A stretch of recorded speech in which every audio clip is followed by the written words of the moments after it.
संतोष देशमुखांना न्याय द्या, आकाला पकडा.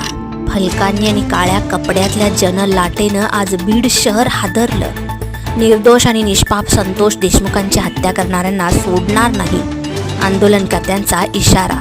सर्व स्तरातून न्यायाची मागणी. इथे आज ना राजकारण ना दबाव, आज बीड न्यायासाठी एकजूट.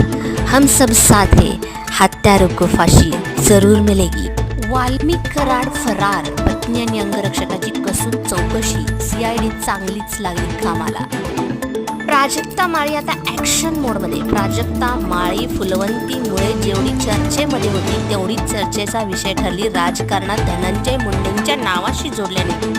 प्राजक्ता माळीने करुणा मुंडेंचं वक्तव्य जास्त कानावर घेतलं नाही, पण भाजपा आमदार सुरेश धस यांना मात्र प्राजक्ता माळीचं नाव घेतल्याचा चांगलाच बसणार आहे फटका.